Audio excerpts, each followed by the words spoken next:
തോരും മുംബൈയിൽ നമ്മുടെ അലീനയുടെ രഹസ്യം വൈശയ്ക്ക് മുൻപിൽ ബാലചന്ദ്രൻ തുറന്നു പറയുകയാണ്. അതായത് വൈശ വന്നെത്തുന്നുണ്ട്.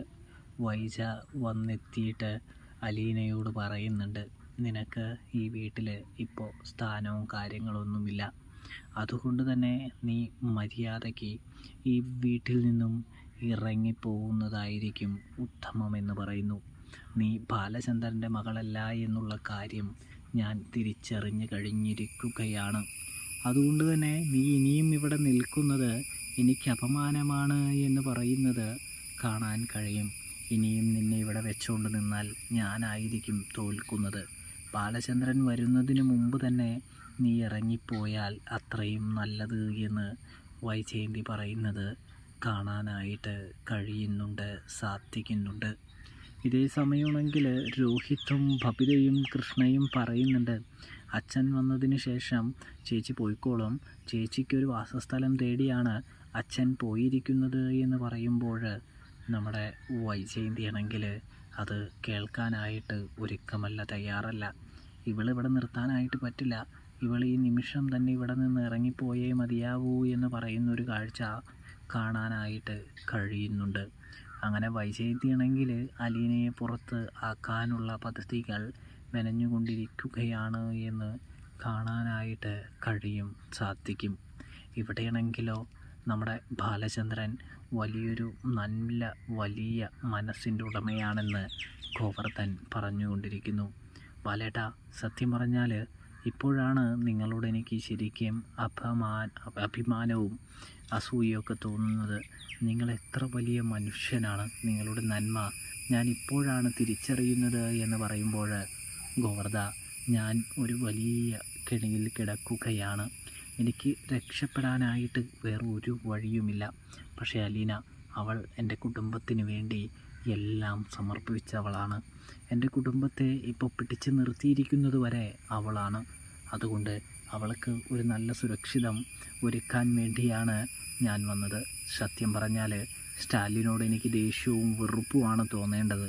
പക്ഷേ ആ വെറുപ്പൊന്നും തോന്നാത്തത് അലീനയുടെ അച്ഛനായതുകൊണ്ടാണ്, പിന്നെ സ്റ്റാലിന് കാര്യങ്ങളൊന്നും അറിയാത്തത് കൊണ്ടുമാണ്.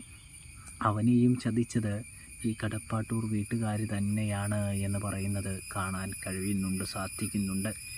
ഇവിടെ ബാലചന്ദ്രൻ്റെ വരവിനായിട്ട് അലീന കാത്തിരിക്കുകയാണ് എന്ന് കാണാം.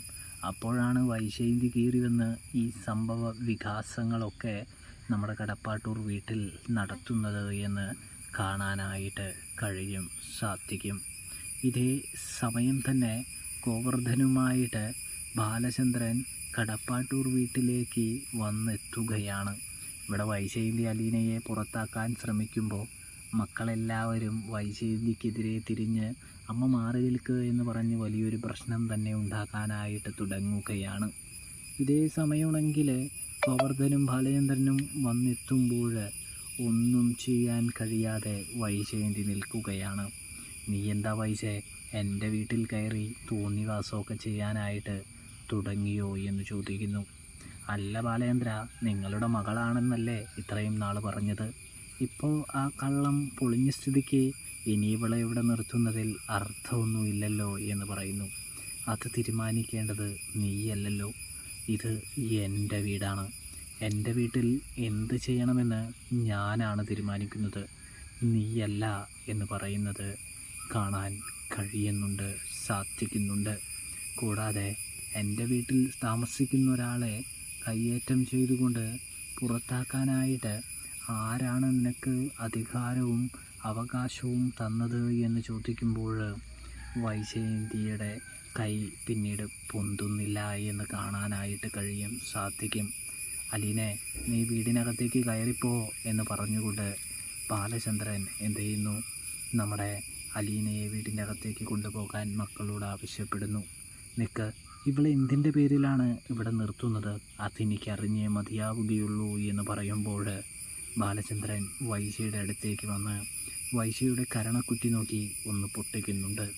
തുടർന്ന് പറയുന്നുണ്ട്, നിന്നെപ്പോലുള്ളവർ കാരണം വഴിയിൽ ഉപേക്ഷിക്കപ്പെടുന്ന പല കുഞ്ഞുങ്ങളുമുണ്ടാകും, കുഞ്ഞുങ്ങളെ നിങ്ങൾ ഉപേക്ഷിച്ചിട്ടുമുണ്ടാകും. എന്ന് കരുതി ഈ കുഞ്ഞിനെ, ഈ പെൺകുട്ടിയെ ഉപേക്ഷിക്കാൻ ഞാൻ തയ്യാറല്ല. എനിക്ക് കിട്ടിയ നിധിയാണിവൾ എന്ന് പറയുമ്പോൾ, എങ്ങനെ കിട്ടി, എവിടെ നിന്ന് കിട്ടി, ആരുടെ കുഞ്ഞാണിത് എന്ന് ചോദിക്കുമ്പോൾ നമ്മുടെ ബാലചന്ദ്രൻ എന്ത് ചെയ്യുന്നു, കഥകൾ എല്ലാവർക്കും മുൻപിൽ പറയുന്നുണ്ട്. 23 വർഷം ഗംഗാധര മേനോൻ്റെ, അതായത് 23 വർഷം മുമ്പ് ഗംഗാധര മേനോൻ താമസിച്ചിരുന്ന ക്വാർട്ടേഴ്സിലേക്ക് പോയ വൈജയുടെ കഥയറിയാമോ എന്ന് ചോദിച്ചുകൊണ്ട് തന്നെ ബാലചന്ദ്രൻ തുടങ്ങുകയാണ്. അതായത് ഗോവർദ്ധനോട് പറഞ്ഞിട്ടുണ്ട്, താൻ വൈജയ്ക്ക് വെച്ചിരിക്കുന്ന ഏറ്റവും വലിയ ബോംബാണ് ഈ രഹസ്യങ്ങളെന്ന് പറയുന്നുണ്ട്. ആ വലിയ ബോംബ് ബാലചന്ദ്രൻ വൈജയ്ക്ക് നേരെ പൊട്ടിക്കാനായിട്ട് ഒരുങ്ങുന്ന കാഴ്ചയാണ് നമുക്ക് കാണാനായിട്ട് കഴിയുക.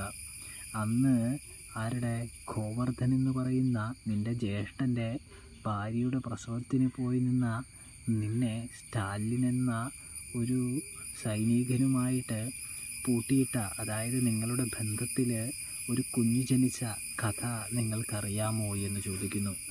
ഇതേ സമയമാണെങ്കിൽ വൈജയന്തി, നിങ്ങൾ എന്തൊക്കെയാണ് തോന്നിവാസി പറയുന്നത്, ഞാനോ അങ്ങനെയൊന്നും നടന്നിട്ടില്ല എന്ന് പറയുമ്പോൾ, എൻ്റെ വൈജയന്തി, നീ എന്തിനാ ഇങ്ങനെ കള്ളം പറയാൻ ശ്രമിക്കുന്നത്? നീയും സ്റ്റാലിനും പ്രണയിച്ചിരുന്നു എന്നും നീ തിരികെ വരുമ്പോൾ അയാളുടെ ഒരു വിഹിതവും ചുവന്നുകൊണ്ടാണ് വന്നതെന്നുള്ള കഥ ഞാൻ തിരിച്ചറിഞ്ഞിരിക്കുകയാണ് എന്ന് പറയുന്നത് കാണാൻ കഴിയും. ഇതേ സമയം വൈജ അത് സമ്മതിക്കുന്നില്ല. ആ കുഞ്ഞിനെ നീ എന്ത് ചെയ്തു വൈജ എന്ന് ചോദിക്കുമ്പോൾ, അതൊന്നും നിങ്ങൾ പറയുന്നതൊന്നും ശരിയല്ല എന്ന് പറയുമ്പോൾ, ഞാൻ പറയുന്നത് തന്നെയാണ് ശരി. ആ കുഞ്ഞിനെ എന്ത് ചെയ്തു എന്ന് നിനക്ക് പോലും അറിയില്ല. നിൻ്റെ അച്ഛനും ജ്യേഷ്ഠന്മാരും കൂടി ചേർന്നാണ് ആ കുഞ്ഞിനെ എവിടെയോ ഏതോ ഒരു അനാഥാലയത്തിൽ ഉപേക്ഷിച്ചത് എന്ന് പറയുന്നു. അല്ല ബാലചന്ദ്ര, നിങ്ങൾ എന്തൊക്കെയാണ് ഈ പറയുന്നത് എന്ന് ചോദിക്കുമ്പോൾ, വൈജേ, നിൻ്റെ നാടകം പൊളിഞ്ഞു കഴിഞ്ഞിരിക്കുന്നു. ഇനി എൻ്റെ വിജയം മാത്രമേ ഉള്ളൂ. നിൻ്റെ അഹങ്കാരത്തിന്, നിൻ്റെ പ്രവൃത്തിക്ക് തിരിച്ചടി നൽകാറായിരിക്കുന്നു എന്ന് പറഞ്ഞുകൊണ്ട് തന്നെ സ്റ്റാലിനെ ഞാൻ കണ്ടിരുന്നു. സ്റ്റാലിനെ കണ്ട് കഥകളൊക്കെ അറിഞ്ഞിട്ട് തന്നെയാണ് ഞാൻ ഈ വന്നിരിക്കുന്നത്, മനസ്സിലായോ? അല്ലാതെ ബിസിനസ് ആവശ്യമായ ട്രിപ്പിനൊന്നും പോയതല്ല എന്ന് പറയുമ്പോൾ വൈജയന്തി ശരിക്കും പിടിക്കപ്പെടുന്നു. നീ പ്രസവിച്ച കുഞ്ഞെവിടെ എന്ന് നിനക്കറിയാമോ എന്ന് ചോദിക്കുന്നു. ഇതേ സമയമാണെങ്കിൽ വൈജയന്തിയാണെങ്കിൽ ഒന്നും മിണ്ടാതെ നിൽക്കുകയാണ്. അത് നിൻ്റെ കൺമുൻപിൽ തന്നെ ഉണ്ടായിരുന്നു. ഈ 6 മാസക്കാലം നിൻ്റെ മുൻപിൽ തന്നെ ഉണ്ടായിരുന്നു. നീ ആട്ടിയും വെറുത്തും തുപ്പിയും നീ ഒരുത്തിയെ ഇവിടെ കുറ്റം പറഞ്ഞില്ലേ, കളിയാക്കിയില്ലേ, അവൾ തന്നെയാണ് നിൻ്റെ മകളെന്ന് പറയുന്നു. നിനക്കും സ്റ്റാലിനും ജനിച്ച ഏക മകൾ എന്ന് പറയുന്നു. ആ പെൺകുട്ടിയുടെ പേര് പറഞ്ഞാൽ ചിലപ്പോൾ നിനക്ക് മനസ്സിലാകുമെന്ന് ബാലചന്ദ്രൻ പറയുന്നത് കാണാൻ കഴിയും. അപ്പോഴേക്കും വൈജയന്തി ഊഹിച്ചെടുക്കുന്നു. അലീനയാണോ എന്ന് ചോദിക്കുന്നു. അതെ എന്ന് പറയുന്നു. അത് കേട്ട വൈജയന്തി വലിയ ഷോക്കിലേക്ക് പോകുന്നൊരു കാഴ്ച കാണാനായിട്ട് കഴിയുന്നു. എന്തേ, ഇപ്പോൾ നിനക്കൊന്നും പറയാനില്ലേ? നിൻ്റെ മകളോടുള്ള ദേഷ്യം മാറിയോ? ഒരു മൃഗത്തെ പോലെയല്ലേ നീ ഇവളെ പെരുമാറിയത്, ഇവളെ ദേഷ്യപ്പെട്ടത്? ഇപ്പം എന്തു പറ്റി, നിൻ്റെ കൈ പൊന്തുന്നില്ലേ എന്ന് ബാലചന്ദ്രൻ വൈജയോട് ചോദിക്കുന്നത് കാണാം. അപ്പോൾ വൈജ സത്യം അറിയുന്നു പ്രേക്ഷകരെ. അപ്പോൾ റിവ്യൂ ഇഷ്ടപ്പെട്ടാൽ സബ്സ്ക്രൈബ് ചെയ്യാനായിട്ട് മറക്കല്ലേ. തെറ്റുകുറ്റങ്ങളുണ്ടെങ്കിൽ ക്ഷമിക്കാനും വീഡിയോ ഫുള്ളായിട്ട് കാണണേ കൂട്ടുകാരെ, പ്രേക്ഷകരെ.